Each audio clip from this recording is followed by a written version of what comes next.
Hello student, कैसे हैं हम आप बात सब। आज हम करेंगे बात कृष्णिका विकिरण के बारे में। तो स्टूडेंट, कृष्णिका विकिरण क्या होता है, तो कृष्णिका विकिरण के बारे में हम डिस्कस करने वाले हैं, ठीक है ना।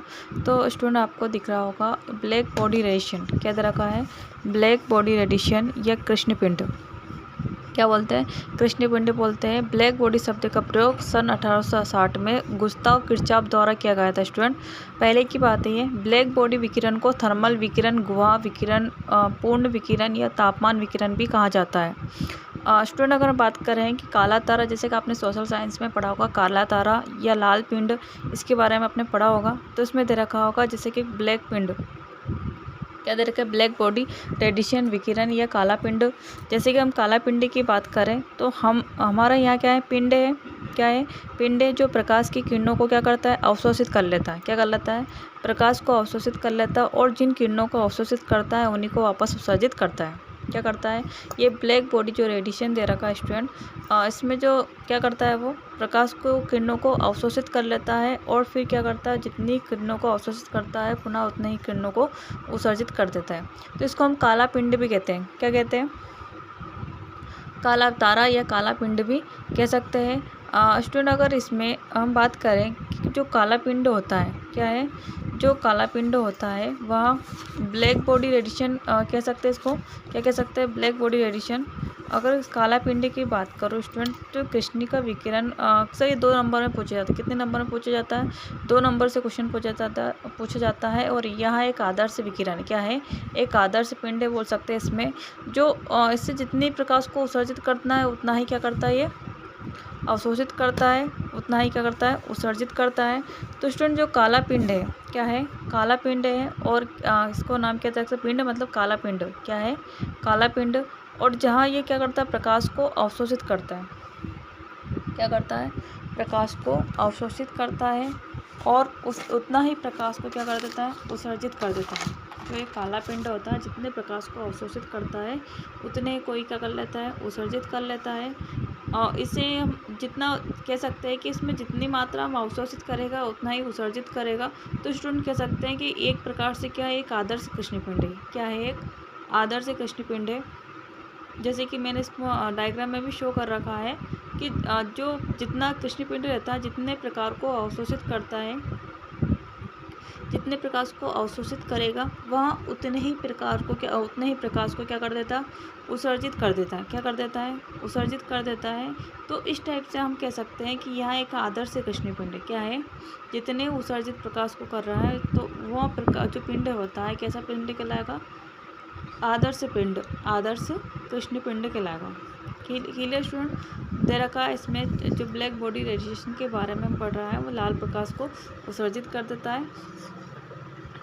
तो कह सकते हैं कि आदर्श पिंड वहाँ पिंड जो विकिरण को पूर्ण रूप से अवशोषित कर लेता है तथा पूर्ण रूप से उत्सर्जन भी कर देता है। इस कृष्ण पिंड में उत्सर्जित होने वाले विकिरण को क्या कहते हैं? हम कृष्णिका विकिरण कहते हैं। क्या कहते हैं? कृष्णिका विकिरण या ब्लैक बॉडी रेडिएशन। क्या कहते हैं स्टूडेंट? ब्लैक बॉडी रेडिएशन भी कहते हैं। इस प्रकार के पिंडों को जब गर्म किया जाता है, क्या करते हैं हम? गर्म किया जाता है तो यह रक्त तृप्त हो जाता है। क्या हो जाता है? रक्त तृप्त हो जाता है, लाल हो जाता है, और जो काला पिंड हो जाता है, जिसे हम ब्लैक बॉडी रेडिएशन, क्या है?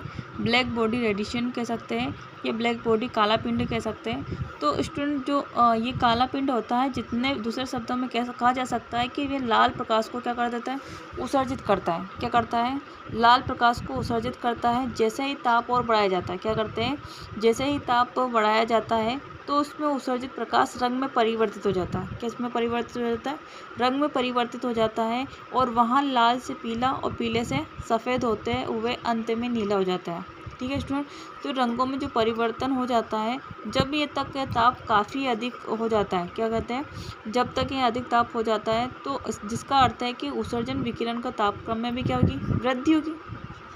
क्या दे रखा है? इसके तापक्रम में भी क्या होगी? वृद्धि होगी। और ये निम्न आवृत्ति से क्या होगा? ये निम्न आवृत्ति से कैसे हो जाएगा? उच्च आवृत्ति की ओर क्या करेगा? एक के बाद एक तापक्रम में उत्सर्जित विकिरण की तीव्रता तरंग लंबाई कम होने पर बढ़ती है, और फिर कह सकते हैं कि तरंग लंबाई का अधिकतम मान प्राप्त होता है। क्लियर है स्टूडेंट? तो इसमें दे रखा है, यही बताया गया कि जिसका अर्थ है कि उत्सर्जित विकिरण को तापक्रम में जब निम्न आवृत्ति से ये उच्च आवृत्ति को जाते हैं, और इससे एक ताप में क्या होती है? वृद्धि होती है। अगर ताप बढ़ा दिया जाता है तो काफ़ी अधिक हो जाता है, जिसका अर्थ है कि उत्सर्जित विकिरण तापक्रम में क्या करने लगती है, वृद्धि करने लग जाती है। इसकी आवृत्ति भी क्या हो जाती है, उच्च हो जाती है, उच्च की ओर जाते हैं, जिससे के बाद एक निश्चित तापक्रम में उत्सर्जित विकिरण तीव्रता तरंग लंबाई, ठीक है, कम होने पर बढ़ती है। फिर लंबाई का अधिकतम मान प्राप्त होता है। क्या होता है, हमें अधिकतम मान प्राप्त होता है। तो स्टूडेंट इस टाइप से दे रखा है, इसका ग्राफ के रूप में भी समझ सकते हैं हम इसके बारे में। इसका जो ग्राफ दे रखा है कृष्णिका विकिरण का जो ग्राफ दे रखा है, तो ये आपके समक्ष मैं ड्रॉ कर रही हूँ। दे रखा है कि स्टूडेंट जो ग्राफ बना रही हूँ मैं आपके लिए, जो किसी ताप पर तीव्रता की तरंग दैर्ध्य के साथ परिवर्तन होता है, तो उस टाइप से हम क्या बनाएंगे, इसका ग्राफ बनाएंगे। तो इसके ग्राफ में दे रखा है कि लंबाई घटने पर तीव्रता घटनी शुरू हो जाती है। क्या दे रखा है स्टूडेंट, लंबाई घटने पर तीव्रता घटना शुरू हो जाती है, जैसे कि उच्च आवृत्ति से निम्न आवृत्ति की ओर। जैसे मैं आपको चित्र में बता रही हूँ कि क्या होगा, उच्च आवृत्ति से निम्न आवृत्ति की ओर जाता है और तापक्रम में कमी से कृष्णिका विकिरण ब्लैक बॉडी रेडिएशन के ग्राफ में पीक पर ग्राफ निम्न तीव्रता से निम्न तरंग लंबाई की ओर जाता है। क्या, निम्न तीव्रता से निम्न तरंग लंबाई की ओर जाता है। और इन प्रक्षणों से चिरमतस्थ तरंग सिद्धांत द्वारा स्पष्ट नहीं किया जा सकता। जो सिद्धांत दिया गया है उससे स्पष्ट नहीं किया जा सकता है कि इस सिद्धांत के अनुसार ऊर्जा सतत रूप से उत्सर्जित व अवशोषित होती है। क्या है, जो उत्सर्जन होता है, ऊर्जा जो होती है सतत रूप से उत्सर्जित व अवशोषित होती है। तो इस प्रकार से किसी विद्युत चुंबकीय विकिरण की ऊर्जा तीव्रता या आयाम के वर्ग के क्या होता है, समानुपाती होता है तथा यहाँ इसकी आवृत्ति व तरंग दैर्ध्य से स्वतंत्र होती है। और इस प्रकार से तरंग सिद्धांत के अनुसार हम पिंड के द्वारा उत्सर्जित विकिरण को गर्म करने के बाद समान रंग का रहना चाहिए। कैसा रहना चाहिए, समान रंग का रहना चाहिए। तो स्टूडेंट लगातार गर्म करने पर परिवर्तन हो सकती है। क्या हो सकता है, लगातार गर्म करने पर क्या होती है, परिवर्तित हो सकती है, परंतु ऐसा नहीं हो पाता है कि तीव्रता दो कैथोड और अलग अलग अपने तापों पर तरंग दैर्ध्य के साथ परिवर्तन हो। जैसे कि हमने चित्र में देखा है 2.18 में हमने जो आपका चित्र बनाया मैंने आपके लिए, वो चित्र आपको एक्सप्लेन किया गया उसमें। तो हम इसकी परिभाषा के बारे में बात करते हैं। कृष्णिका विकिरण की परिभाषा क्या बनती है, तो कह सकते हैं स्टूडेंट इसकी कृष्णिका विकिरण के बारे में अगर हम बात करें, हालांकि ये क्वेश्चन 2 नंबर में पूछा जाता है। और जैसे कि स्टूडेंट आप जानते हैं कि इससे क्वेश्चन बन सकता है कि एक आदर्श कृष्णिका विकिरण को समझाइए, कि एक कृष्णिका विकिरण क्या होता है, इसके बारे में हम डिस्कस करते हैं। तो इस टाइप से क्वेश्चन बनता है। तो एक ऐसा पिंड जो विकिरण को पूर्ण रूप से अवशोषित कर लेता है और पूर्ण रूप से उत्सर्जित कर लेता है, तो वहाँ पिंड क्या कहलाता है, कृष्णिका विकिरण। क्या कहलाता है, कृष्णिका विकिरण। या एक आदर्श पिंड क्या कहलाता है, अगर कैसे क्वेश्चन आता है तो क्या कहेंगे कि फिर से एक समझिएगा कि एक आदर्श पिंड जो पूर्ण रूप से प्रकाश अवशोषित कर लेता है। क्या कर लेता है, पूर्ण रूप से प्रकाश अवशोषित कर लेता है। और ब्लैक बॉडी का मतलब है जिसके अंदर कोई भी प्रकार का प्रकाश उपस्थित ना रहे।